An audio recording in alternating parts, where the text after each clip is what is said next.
Hello there, Razzle48 here, talking about the last 3 BBTAG characters. It has been like, what, 2 or 3 weeks since I talked about the last 3, so I've been slacking.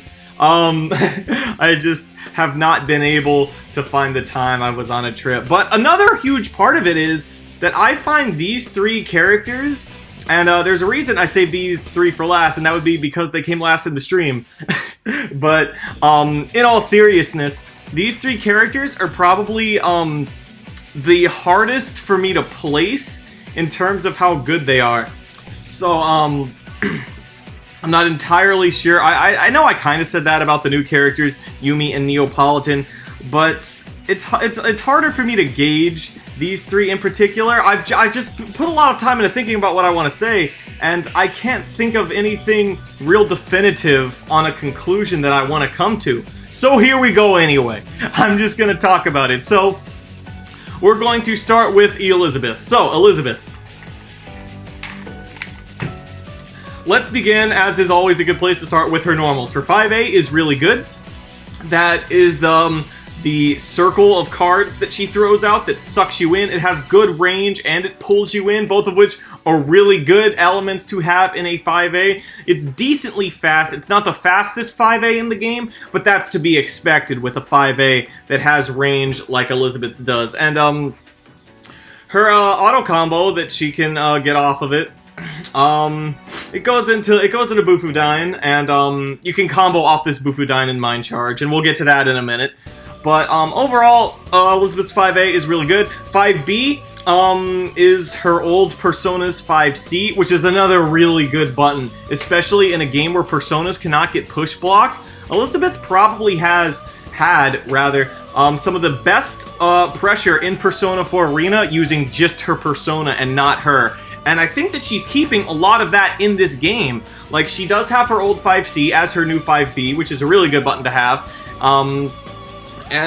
You can go into Roar off of it, Thanatos Roar. I don't know if it's part of an auto combo or not, but I'm pretty sure that move still has armor, which is real good for pressure because you cannot poke her Persona and just get rid of it because her Persona has armor for that move. So it's like a really good, like, sequence of tools to use to keep them under pressure.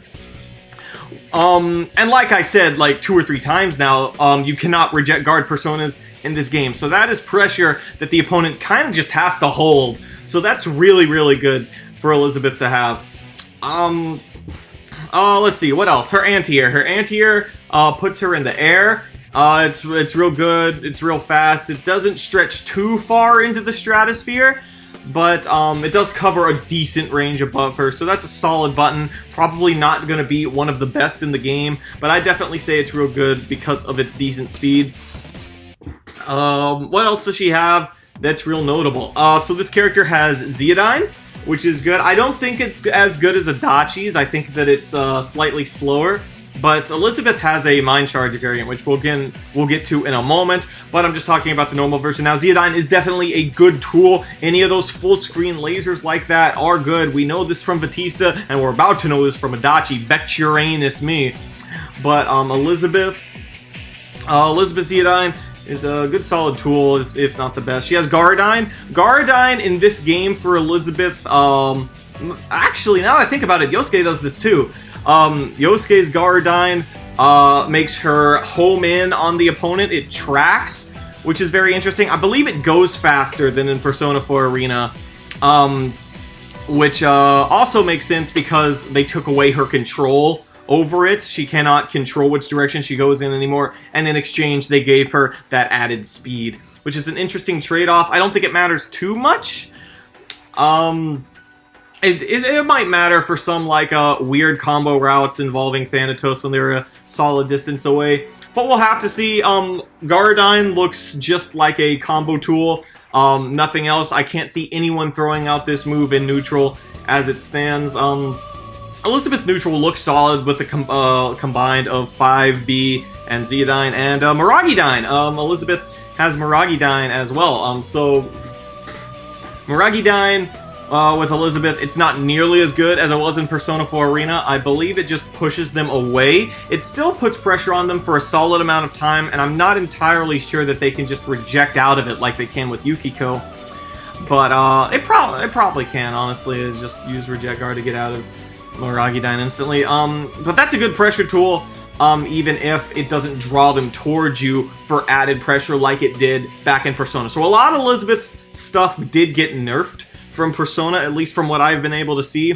And I say that just as, like, Miragidyne and maybe Control of Garadyne isn't the best thing for her. But what Elizabeth does have that's strictly better is her Hamayon stuff. Her Hamayon setups, it's no longer an instant kill move. It is now a 1 meter tool that just, like, puts pressure on them for days. It's like Naoto's Hamayon, only it does damage instead of going for an instant kill. And she has Mudon in the air, but that's much less notable.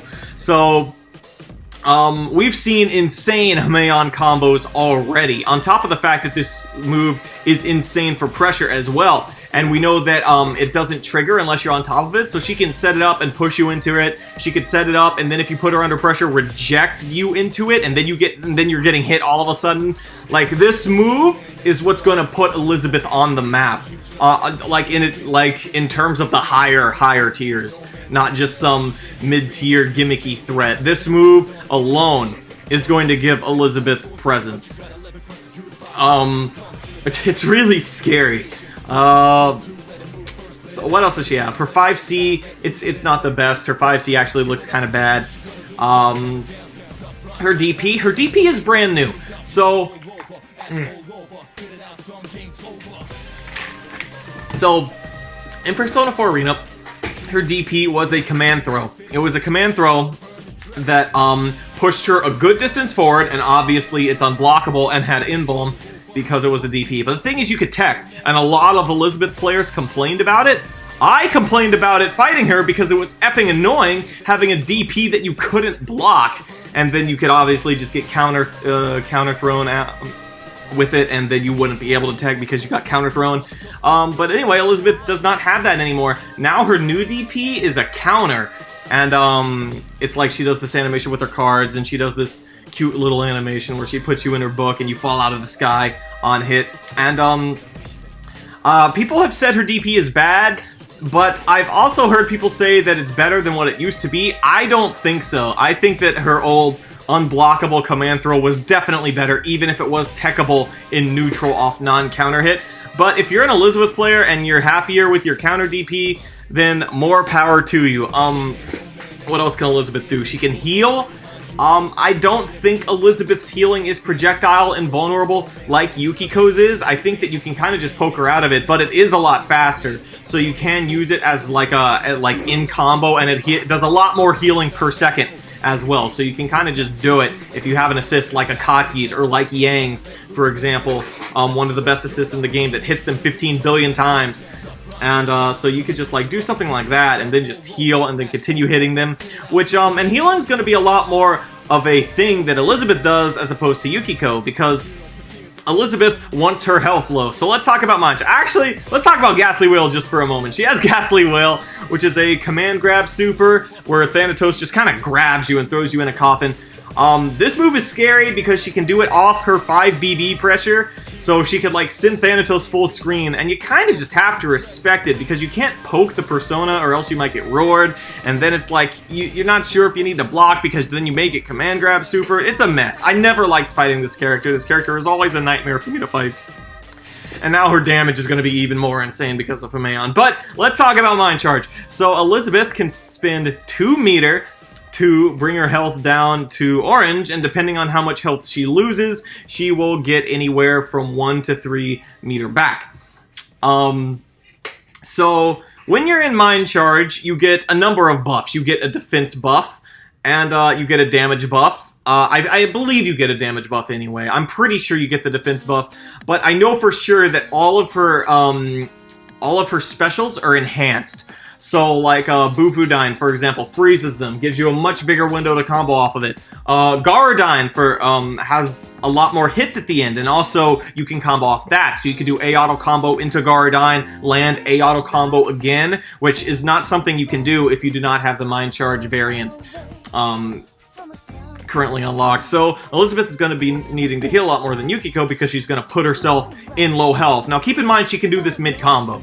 So Elizabeth will be able to like put you in a combo, call assist, and then put herself in Mind Charge, and then continue a combo. She could also use Hamayon to set up for this combo, because Hamayon is just an insane move that lasts forever for Elizabeth. And so, we've seen some of the applications of this already on stream. We've seen some of the nonsense that she can do with Akatsuki. For example, she could probably do very similar stuff with Yang, just as an example, because of how insane their 6Ps are. But that's Elizabeth. I guess I could talk some more about Zeodyne. Zeodyne in Mind Charge, it fires twice, which is pretty insane for pressure. Miragidyne, I'm not entirely sure of the Miragidyne buff. I think that it lasts longer. It'll continuously hit them for longer than it does otherwise with Miragidyne. And so yeah, that is Elizabeth. Her JC is her command grab, so that's another insane part about Elizabeth Pressure, is that if 5 BB is still jump cancelable, I'm pretty sure it is, then if she guesses that you're gonna jump to try to avoid the command grab super, then she can jump JC, and guess what? In this game, like, personas stay where they are if you do crap like that. Like, Yukiko, for example, can do 5 AA, jump cancel into JC, and Elizabeth might be able to do that exact same thing, 5 BB, jump cancel JC, if she thinks that you're going to try to jump out of her persona pressure. And she can combo off that, by the way. She can 100% combo off her JC. Her command grab throws you. And she doesn't get like the small hit combos like Yukiko does. Like, most of the time, if Yukiko lands JC, all she can do is Agi off of it. Elizabeth can like land, hit you with 5A, and do whatever the F she wants. As for her assists, I know she has Zeodyne. She has Bufudyne too. And the initial hit of Bufudyne is this big upward slash that Thanatos does. And that has a real good hitbox in Zeodyne, obviously. A large beam special to have on assist is really good as well. I'm forgetting off the top of my head what her neutral assist is. If it's 5B, if it's 5BB and 5B and 5B, or BB, or 5B and 5BB is what I'm trying to say, then that would be really good for pressure. Elizabeth in general looks really good right now. Her pressure looks insane, her damage looks insane, her combo routes. This is the character that those combo fiends are all gonna pick, because the crap that this character can do is insane already, and she ain't even out yet. I'm really scared, but she does have really low health, which is also going to be a huge detriment to her due to the fact that she is also going to be lowering her health herself. So Elizabeth, while she has a very, very, very high combo ceiling, is also probably be one of the characters who you get effed up the most with when you F up. So don't F up, or else you're gonna die, because this character has Yukiko health. But overall, I do think she's real solid. Elizabeth, I don't really know where to put her on the tier list as of now. I want to say mid-tier, but she has the potential to be high tier. I don't know of any high tier in the game right now that has as horrible health as Elizabeth does, but I would put her on the high end of mid-tier, maybe the low end of high tier, somewhere in that range. Her tool set's insane, but she doesn't have, like, her DP is a counter, which can be a detriment in some situations. If they jump at you, then you're gonna have to rely on anti-air. You can't just reversal them instantly and get out of it. Her health is very, very bad, and she's gonna be taking a lot of it away herself. So, that's Elizabeth. Let's move on to Celica. So, Celica, I'm not going to talk nearly as much about Celica. You know, I might. I should stop saying that, because I have no idea what I'm going to come up with. But in general, I don't know as much about Celica. I know a lot like Elizabeth. She is very faithful to her original counterpart. Much less so than a character like Adachi, for example, who lost his gunshots. Elizabeth and Celica practically have everything in their movesets from their original games, as far as I can tell, that they would need. They aren't missing anything. They aren't missing anything crucial or spicy or anything like that. So Elizabeth's normals, they're just all around okay. She doesn't have any insane hitboxes. Her speed's all right. None of her hitboxes hit behind her. It's just solid jab normals. In terms of just her buttons in neutral, she plays very honest. A lot like Jin, for example. Just all right buttons with pretty decent speed and okay-ish range, but nothing absurd like Ruby or anything like that, or like Labras with her 5A that like will outspace DPs. Celica, she has her ball projectiles. She has a slow version and a fast version. And these are going to be probably good for active switch nonsense. She also has a laser on EX, which I think doesn't look that great because unlike Heart's EX laser, where she can spend money to do a laser, I think Celica's has startup, but she does have it on assist though, which is a lot like Heart's in that regard. It's going to be function similar to Heart's, except Celica's beam is a bit bigger. So Celica has balls. Celica's JC is her old foot dive. I'm not sure if you can combo off of it, or if it's going to be somewhat more of a combo ender, similar to how I originally thought Ragna's was going to be until people started comboing off of it, and I still don't know how you're supposed to combo off Barely a Ledge consistently in this game, but that's another story. So Celica's JC is foot dive, just all around solid normals. There's not a lot for me to say on this character. She has her overhead, and her auto combos are the Rekkas that she had in BlazBlue. She does have her low that crosses up, followed by an immediate hit after. Actually, I think I just saw it on stream. Celica's EX laser when she's solo doesn't have any startup, so it is a lot like Heart's. It's slow startup for the assist version, and it's a lot faster when you spin meter when she's active. But she, like I was saying, she has her cross up low, so that's going to be real good for active switches, really good for sandwiches. I've seen this character get real solid damage. Like, she has mid-screen side swap loops that do like 7k, and that's really exciting. Because Celica didn't have anything like that back in CF. This character just looks strictly better. I think that, like, the mechanics of cross-tag, of just being able to active switch, like, Celica felt like a cross-tag character back in CF. Like, her moveset felt like you were supposed to active switch out of it, like you were supposed to cross-combo and do some weird crap. But you just couldn't do that in this game, and she like wasn't the best in that game. She looks a lot better this game. Even her solo combos look better in this game than they did in CF. Like I said, she does have her side swap solo loops that do about 7k. Her DP is not the best though. It's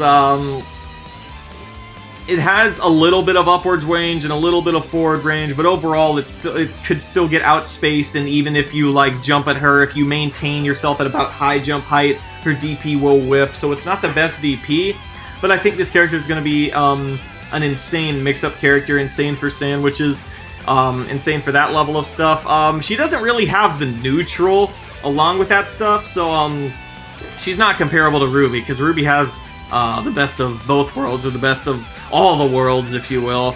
But Celica definitely has potential to have some real good mix-up, and her 5C is bad. There's a lot of bad 5Cs in this video. Hilda's, well, actually, Hilda's is pretty great, but we'll get to that in a bit. So, Celica has Laser Super, which isn't that fast, but having a Laser Super in general as a full-screen punish is always a good thing, even if it is not on the faster end of supers like that. So, Celica has that.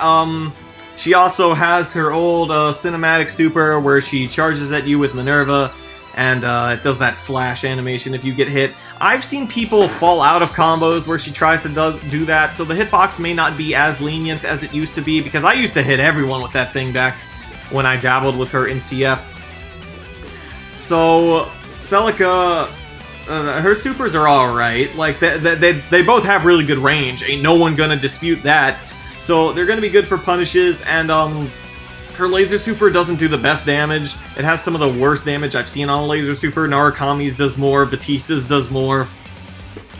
But, or maybe that's just the fact that everyone's health in this game got buffed, so it looks like it doesn't do as much. But that's Elizabeth overall, or not Elizabeth, that is Celica. And overall, I think that this character is probably going to be mid-tier as well. Like, her mix-up is definitely on a top-tier level, but I don't think that her assists are... that her assists and her solo neutral, given the fact that her buttons are not really abusable like Ruby's are, just for example. So I don't think that she has the insane nonsense to abuse to get above the mid-tier level, even if her active switch nonsense is potentially insane. So, and finally, we have Hilda. So Hilda, Hilda, I actually have a decent fair bit to say about Hilda. So, Hilda, I'm not at all familiar with how this character played in Under Night. So forgive me for that. I won't be able to make comparisons to how she used to be. But Hilda is as zoner as you could possibly get in this game. So this is all gas and no brakes on the zoning. So 5A is huge. It's like bigger than Labrys's. Labrys's is always the 5A that I use to compare because Labrys's 5A is really big. But Hilda's 5A, it's a bit slower, of course, because it has a huge hitbox, but she just throws this effing sword and it swirls around, and hitbox is insane. And her 5B is practically Batista laser, only she can combo off it. She can get mixed up off that too.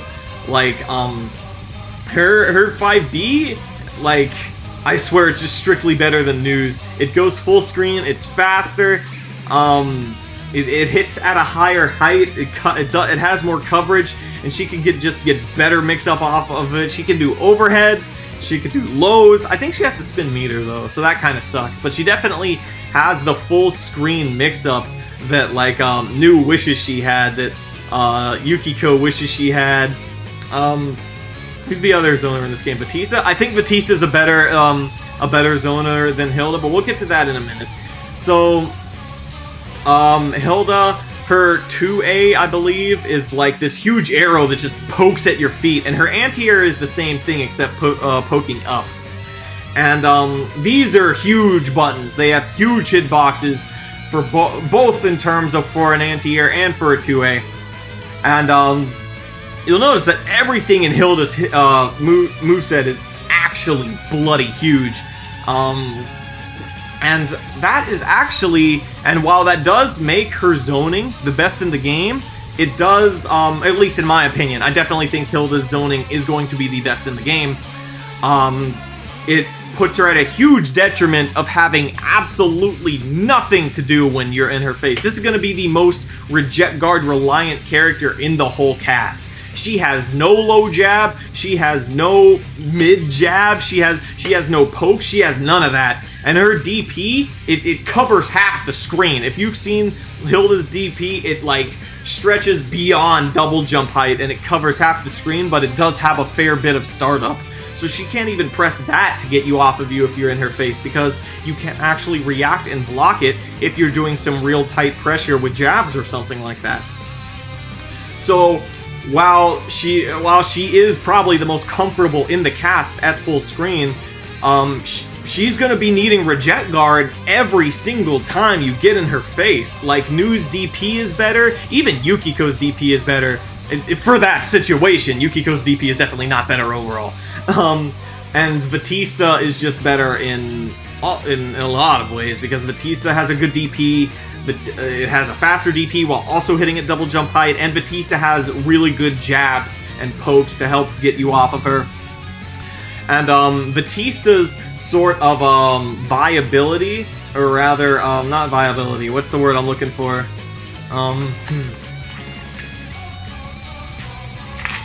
Maybe utility? Just overall being able to be used in those situations, much more so than Hilda, because like I said, Hilda's the best at zoning, but I also said Batista is the best zoner, and that's because Batista is a zoner that is a better character than Hilda, even if Hilda is better at the actual zoning. So that's food for thought. So those are my thoughts on Hilda. She's going to struggle a lot in your face, but she's also going to make you struggle if you don't let her be. Bait reject guard against Hilda all the effing time, because if you know how to bait reject against Hilda, then you're going to win, and Hilda players are going to have to know how to smartly use the reject mechanic, because it's going to be everything to that character. And what else does she have? I know she has Gravity Squeeze. If you don't know what Gravity Squeeze is, it's a super from Marvel where basically she starts it up and it hits you wherever you are on the screen. It doesn't matter where you are, this thing's gonna hit you. So it is the best super you could ask for a full screen punish. If she sees you throw something out, she could just do that. It has invuln on startup too, I'm pretty sure, which is absolutely horrifying. She has a reaction super for no matter where you are. She doesn't even have to worry about the hitbox. And that is scary as crap. What else does she have? She has that little ball that she could throw up into the air that rains spikes upon you, so that's going to be a good set play tool. That's also going to be really good for active switch nonsense, so Hilda's going to have some spice in that department as well for the pressure. Just offensively, one of the best characters. It's like she's good. Yeah, she's good like active, like her assists. I actually don't know what Hilda's assists are. But I assume they're all big, because Hilda doesn't have anything in her moveset that's not big. So, I think that ball is one of the assists, the ball that she throws up and it rains down spikes on you, which is, a really good move to have as an assist for active switch nonsense. And if you could just set up pressure and do that when you knock down an opponent, that's going to be really good, a real good pressure tool as well. And, what else does she have? And she has the other super. Her other super is very similar to News, where she just rains down spikes on you and you have to hold pressure for a while. And even after she recovers, she can still run up and hit you, even though, unlike New, Hilda probably won't be running up. She'd probably rather just pressure you from full screen, whereas New likes to get in there and do her, like, overhead nonsense. But Hilda's just sort of like that. I'm pretty sure it doesn't have invuln on startup, because News doesn't, and Rachel's cows don't either. Tempest Dania. Basically, the rule is that if you can act after the super in time to put pressure on them while the super is still hitting them, it's probably not going to have invuln on startup. So I'm pretty sure Hilda's, that super in particular does not have invuln on startup, but her other super does, and that super is basically the only reversal super she'd ever need under pressure. Of course, I may be mistaken and it may not have invuln on startup, but I'm pretty sure I've seen it invuln through something. So that's my thoughts on Hilda.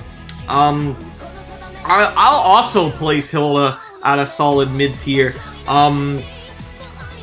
Defensively, probably one of the worst characters in the game. She has no jab and her DP is relatively slow, but everything, so if you get her in that situation, it's going to be really hard to get out, but she is built to very, very well help evade that situation entirely. So she's, in that regard, she's going to be one of the most execution-heavy characters in the game, because as long as you keep doing good, they're not going to get to do anything, and once they get in, then you're really going to struggle, and you better find the perfect time to reject guard, because like that's going to be your only means of defense, and you got to know that people are going to be wanting to bait it as well, because people are going to figure that out really fast in addition to that. So those are my thoughts on the last 3 characters in coming to BBTAG next month, November 21st. It's October 28th right now. Like I said, Elizabeth mid to high tier, and Celica and Hilda would both probably be placed at mid tier. I do think Blitztank is probably the worst out of the 9.